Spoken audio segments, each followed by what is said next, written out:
Well, I've got this great urge to come on here and do a video, or do a recording.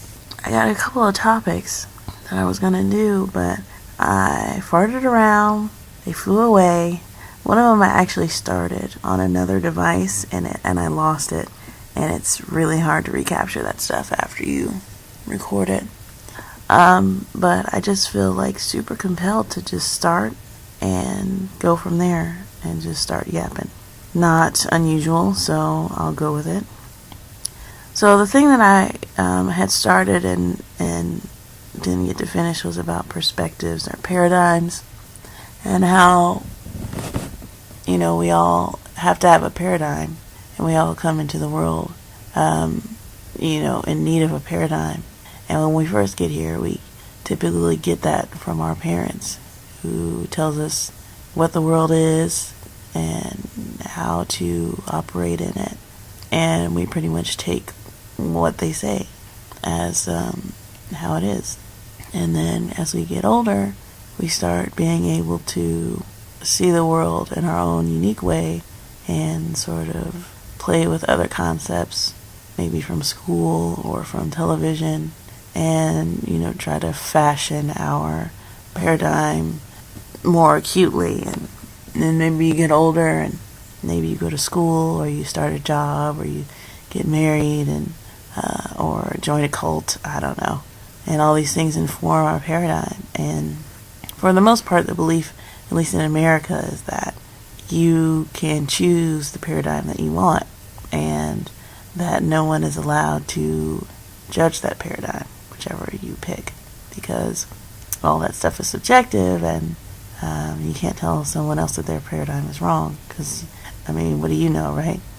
So, as a result of that, we've got, this buffet of paradigms. We've got Christian, Buddhist, Jewish, New Age, atheist, agnostic, Satanist now, if you want, pagan, a mixture of all these. And I guess what I was thinking about was the fact that there seems to be a lot of confusion about it. People seem like everyone's sort of on the even playing field when it comes to paradigms. No one really has an advantage. Everyone's kind of in the dark about what is really the right one, if there's such a thing. And as a Christian, I see that other people think that, but it's just not true. The Christian paradigm, in my opinion, is the appropriate paradigm. And the reason why all of these other people feel like, let's just kind of coexist on this level where you have yours and I have mine and all that's fine, it's because they are all equally lacking in a revelation. The Bible would call them blind. So they're all equally blind. So, they're kind of right in doing what they're doing, which is, let's just all work together, and, whatever information we can manage to get together, let's do that. Let's not argue about the things that we don't have in common. And, that's actually, when everyone's blind, that's actually a pretty balanced view, I think. There's no point in arguing. Let's try to get done what we can get done. But the problem with that is there are things that are right. It's almost like everyone's blind, but it's like a self inflicted blindness. It's like, we're all blind, so who knows? And the Christian's like, your eyes are just shut really tight, dude. You're not blind. And they're like, shut up, yes I am. Because when we point out something that is wrong, like, for the sake of not being confused, let's use something that we would generally agree is wrong. So when we want to put people in jail for, abuses against children, or dealing drugs to whatever, to communities and destroying communities and genocide and wars and bombings and civilians getting injured. When we acknowledge those things as bad, we give up the charade for a second, and we go, okay, time out. That's actually bad, for real. Like, we all give up the idea that we really do know what's right and wrong. But then when it comes to our own lives, we kind of play this ignorance card, or when it comes to someone else's, basically, whatever we want to do, or if we want to look good or acceptable to other people, then now it's, well, who's to say, you want to be able to do what you want to do in a certain space of time without anybody telling you anything. Now suddenly you're a moral relativist. So I think what's happening is both God and the devil see what we're doing.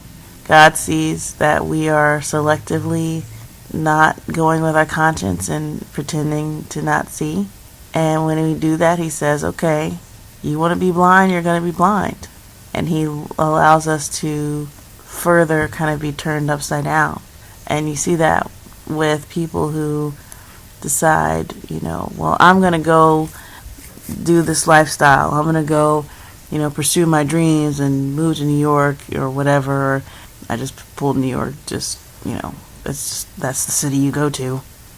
It's only one of two. I'm going to abandon all of my upbringing, and I'm going to go live my life and find myself. I'm going to pretend to be blind and that I don't know what I am and go find it. I'm going to go through this sea of people that I have to sleep with to find myself. And God says, okay, then let me help you. He's like, let me give you that reality that you want. Let me just give you what you're telling me that you want. Which could also be, something where we don't realize the power of our own words. When we say we want something, and the universe, or not the universe, but the ability that God gave us to speak and be made in his image and speak things out, and we don't know what kind of power that's actually doing. We know how it affects other people, but how it affects our own lives. So that happens, and more often than not, people get really turned upside down, and they find themselves, they just kind of look up and they're like, what am I doing? Where am I at? How did I get here? Like, just a literal Mommy, what are you doing? Lack of awareness of what's going on. Doing? Hold on a second. Okay, so anyway, where was I? So yeah, so that happens, and then people further decide kind of where they... Isn't it full? Wow. Okie doke, hold on. So yeah, so anyway, so yeah, but the Christian paradigm, it's not only God intervening in your life, it's a willingness that you have to open your eyes and say, I'm a sinner, and look at yourself and look at what you've been doing. And for somebody who walks around with their eyes closed all the time, it's not a light commitment. But yeah, so it's like when you become a Christian, you not only get this new paradigm, you live with your eyes open. And that's why you get a lot of Christians usually opening up with, look, I'm a sinner. But this is wrong, and that's wrong, and this is wrong, and this is wrong. And, they're just telling things how they are. Oh, you're very quiet. Yeah. So, Sarah's with me right now. Yeah. So, anyway, that's kind of just what I was thinking. And I didn't say it. I mean, I laid it out much more thoroughly the first time. But so I guess what I'm saying is that Christianity carries with it not only a paradigm, but it makes it okay to confront all those things that are in the deep, deep dark that I think people know what I'm talking about when I'm talking about that. But, you know, there are things that are uncomfortable to think about that are so buried, and it's different for some people or for different people, but some of those things are fundamentally among all people, like, you know, hell, going to hell when you die, and just, you know, what about all these things that have happened that are going to need to be reconciled someday, like, you know, are we going to be judged for our lives? You know, things that are, I don't know, I can't really think of any good ones right now, but things that are nagging questions that we think have been put there by maybe society or by bad dreams or whatever. And we don't know that they've been put there by God because they're part of our conscience and they're part of our connection to truth, to Him. And when you live with your eyes shut, you think basically that whole doing that is basically saying, maybe if I can claim blindness, then maybe it won't be as severe. Maybe there'll be some hope for me. Maybe I'll get a reprieve or something. So, you know, we live with our eyes closed so that we won't be held accountable for something. We can just say, well, I didn't know. And that what we don't understand is that blindness becomes a genuine blindness at a certain point, where now you can't discern between good things and bad things because you have basically agreed to stay in darkness, which in and of itself is a decision that requires a punishment, because God is so holy and there's not a single unlawful thing in Him. So you start to be separated from Him because, physically speaking, you can't be in His space. So while God is everywhere and He inhabits everything, He fills the whole earth with His presence. As far as you being an extension of Him, that can start to wither, and you can start to kind of lose your mind, your spiritual mind. So, you know, when we decide to shut our eyes and be blind, a true blindness does actually start to take over, and Satan is right there to fill that void that we chose to ignore because we didn't want to know the truth. So he comes and he says, well, hey, you want to know the truth? Let me tell you. And he fills us with a bunch of garbage that maybe fills the void, but it constantly has to be filled with more and more things. And, you know, it's a deception. It wastes time. It wastes resources. It is just bringing us down to the grave and bringing us to hell. So, so every Christian that gets up, you know, with this specific paradigm, and now has opened their eyes because it's safe to do so, because now we have opened our eyes while accepting God, so we don't have to be afraid of what we see, because God is covering that with His grace, because He said, you know what, yeah, what you are seeing is horrible, because you are sinful, and you live in a sinful world with sinful people, and you've done some sinful things. But because you were willing to open your eyes and be truthful and be a child of the truth, be a child of God, I'm going to cover you with righteousness, which he is allowed to do, because, what are we talking about? God's not allowed to do something? Well, yeah. He can't violate himself. So there's certain things he's not going to do. He has to send people to hell because he's not going to dwell with those people. So he's created a place for them to dwell in that has none of his attributes, none of him there.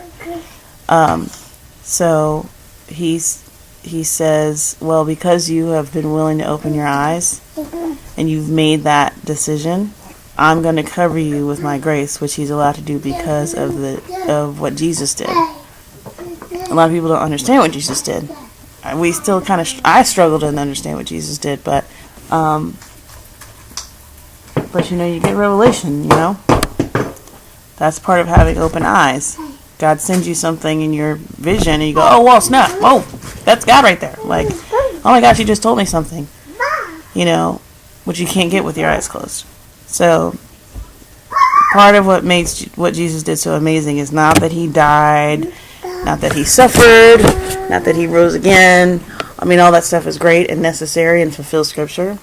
But he made it lawful for God to intervene on our behalf and cover us during this sinful life that we're living, rather than just destroying us and having to start all over with some new people. So I kind of hope that makes sense. But anyway, so basically when you shut your eyes, when you self-impose the blindness, that decision becomes your own judgment, and you take on an actual blindness. When you take on an actual blindness, the devil's now free to come to you in his true form because you can't see him. So, not even in his true form, but he's able to approach you. And whereas before you might run away, he can approach you and tell you all kinds of nonsense. But the moment you decide, you know what, I know this stuff is wrong, I'm terrified to open my eyes now that I'm even further down this road. I can't imagine what it's going to be like. But when you pray and ask God to help you, he makes it so that you don't have to fear opening your eyes. And he can do that because Jesus basically became you on the cross. And he had to experience sin in its fullness so that we wouldn't have to do that. We could live in this body and have God as our guide. And all that is because God has a specific plan, yada yada. We can get into that later, but yeah, so maybe that's why my other paradigm video got completely annihilated, because it was a little more technical, a lot more easing into the subject of just different paradigms of the world and why Christianity is the best. Very technical and empirical. But this one's a little more spiritual, and maybe for somebody who might actually listen to this. So yeah, that's basically what I was going to say.